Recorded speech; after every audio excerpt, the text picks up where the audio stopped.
Tova Mutzlachat. Alors ici, dans le Zohar, Parashat Vaetchanan, Betzlota Ba'e Lemekam, Kegavna de Malaché Elahe. Nous, on essaie de se ressembler aux anges célestes au moment de la prière. Quand tu fais ta prière, tu dois être comme les malachim. Qui veut dire quoi? Le Navi Zecharia,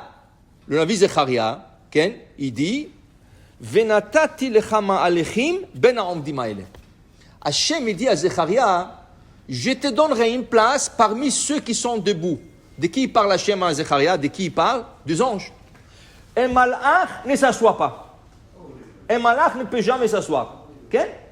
Alors, il lui dit, tu seras comme malach. Comme malach.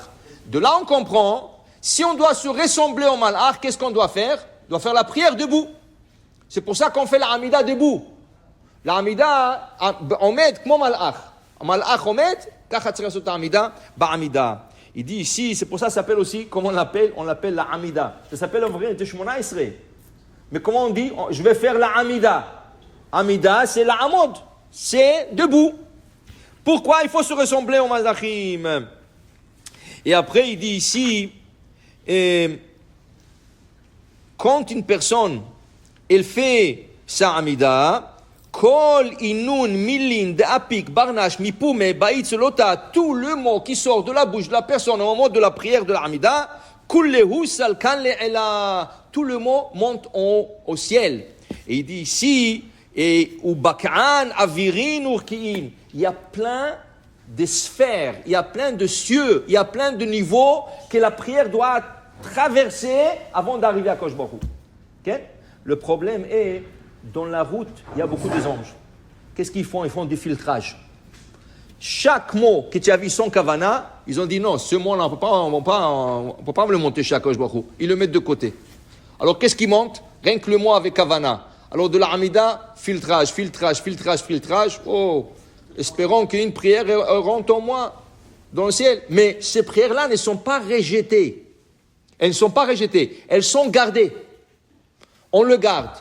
Dis le Baal Shem Tov, le jour où tu feras une Hamida complète, bien comme il faut, on prend toutes ces prières, ça peut être pendant des années qu'ils ont filtré, qu'ils ont gardé. Pendant des années, Hamida Achat Bekavana, l'okrim et kol hatfilot shel kol hashanim she'asita Bekavana, ma'alim et ze l'shamayim. Alors il dit le Baal Shem Tov, heureux l'homme qui arrivera à faire une Hamida pendant 70 ans Bekavana. Pendant ta vie, une Hamida Bekavana. Il y avait une histoire avec le Baal Shem Tov. Une fois, il est venu chez quelqu'un, et avec ses élèves, il lui a dit, tu dois me donner 18 pièces en or.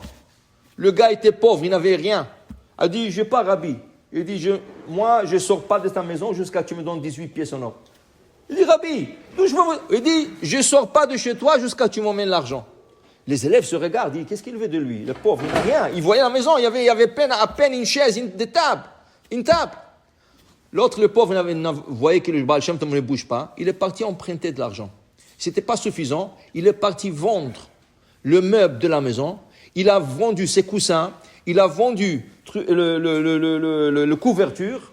Il a emmené les 18 pièces. Il a donné au Baal Shem Tov. Dès qu'il a donné au Baal Shem Tov, le Baal Shem Tov l'a pris. Il a dit Toda Rabba. Il est parti. Les enfants, ils n'avaient pas quoi à manger. Ils pleuraient. La mère pleurait. Lui, il pensait que le Baal Shem Tov, c'était comme un Isaïon, il va lui rendre l'argent, il dit, tu sais, je voulais te tester. Mais il voit que le Baal Shem Tov s'éloigne. Waouh. Il dit, qu'est-ce que je vais faire? Les enfants pleuraient, ils ne savaient pas où se mettre le gars, mais c'était Mincha. Il a fait Mincha, il pleurait, Arvit, il pleurait, jusqu'à qu'ils sont endormis, lui et ses enfants. Ses enfants, ils sont endormis. Le lendemain, il dit à sa femme, écoute ma femme, on n'a rien à faire dans cette ville, on n'a plus d'argent, on n'a plus rien du tout, on doit déménager, viens on va aller déménager. Ils ont déménagé dans une ville, ils sont arrivés quelque part, tout ce qui lui restait c'était une vache. Alors cette vache-là, elle donnait du lait chaque jour, c'est au moins ils avaient un peu de lait, faire le fromage pour les enfants. Il y avait un Adon, un duc qui habitait dans ce village-là. Toutes ces vaches sont tombées malades. Alors il a dit à ses serviteurs, sortez vite. Comment je vais faire le petit déjeuner sans lait? Je ne peux pas. Sortez vite, trouvez-moi une vache et je veux que vous traitez la vache et emmenez-moi Ils ont trouvé celui qui vient d'arriver dans le village. Il a dit, écoute, tout de suite, n'importe quel prix, donne-nous un jar de lait. Ils lui ont donné un jar de lait, ils l'ont emmené. Le Adon, il a goûté ça. Il a dit, waouh, où vous avez jeté ce lait? J'ai jamais goûté un lait comme ça. Je veux chaque matin un jar comme ça. Il dit, mais c'est un gars nouveau là il dit, allez-y lui offrir le meilleur prix qu'il veut. Moi, je veux chaque matin. Ils lui ont donné. Petit à petit, il voulait voir qui est le monsieur. Il est parti voir le monsieur. Ils se sont amitiés. Ce gars-là, ce duc-là n'avait pas d'enfant. Ils se sont amitiés. Avec les années, il a dit, écoute, moi je suis tellement riche, j'ai des forêts, j'ai des villages et tout ça. Qu'est-ce que je vais faire avec tout cet argent? Il lui a donné toute la ville pour lui. Il a dit, cette ville, c'est à toi. Il lui a donné une forêt. Quand il était déjà âgé, le duc, il allait mourir, il lui a tout donné. Donc, un jour, lui, il est devenu le grand-duc. Ce pauvre-là, il est devenu grand-duc. Les élèves de Baal Shem Tov, ils sont venus ramasser de la tzedaka dans les villages autour.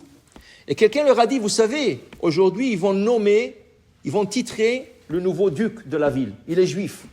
Alors, ça serait bien que si vous voulez le rencontrer, peut-être il va vous donner une donation. Ils sont venus le voir. Et shalom aleichem, ils ne l'ont pas reconnu. Eux, ils ont vu comment le Baal Shem Tov lui a pris l'argent. Ils ne l'ont pas reconnu, mais lui, il les a reconnus. Ils ont parlé tout ça. À la fin, il a pris le grand. Il lui a dit, viens, je te parler. Il dit, tu te rappelles, il y a des années, tu es venu avec le Baal Shem Tov chez moi à la maison. Qui vous êtes? Il dit, tu te rappelles, la maison, le pauvre et tout ça. Il lui a exigé 18 pièces. Il m'a dit, je ne sortirai pas de la maison si tu me donnes. Il lui dit, oui. Waouh! Où tu as eu ça? Il lui a raconté toute l'histoire. Il lui dit, le Baal Shem Tov dit, je remercie. Mais il dit, combien tu as besoin pour compléter ta mission? Il a dit, j'ai besoin de 300 roubles. 300 roubles, pas de problème. Il lui a fait un chèque, 300 roubles lui a donné. Il est revenu, le Talmide, chez le Baal Shem Tov, il dit, tu sais qui j'ai rencontré? Celui que tu as pris 18, le pauvre, on n'a rien compris, regarde. Le Baal Shem Tov dit, tu sais, je vais t'expliquer quelque chose. Ce gars-là, j'ai vu dans son mazal, il était censé d'être riche. Mais le problème, il était censé d'être riche. Mais l'endroit où il était, c'était pas un endroit. Il fallait qu'il change. Meshane Makom, Meshane Mazal. J'ai dit, comment je vais lui faire déplacer? La seule manière, si je lui prends tout, il n'avait pas le choix que de se déplacer. Et voilà, bon, Hachem, il a trouvé son bonheur. Tu comprends? Alors, pour te dire, tout ça pourquoi, dit le Baal Shem, tu sais pourquoi? Parce que Minash Shamaim, il voulait qu'il fasse une mincha bekavana. Et cette mincha-là qu'il a pleuré, c'était la meilleure mincha qu'il a fait dans sa vie. Il pleurait, mais en Mekalev, du fond du cœur, c'est ça qui lui a permis de devenir riche.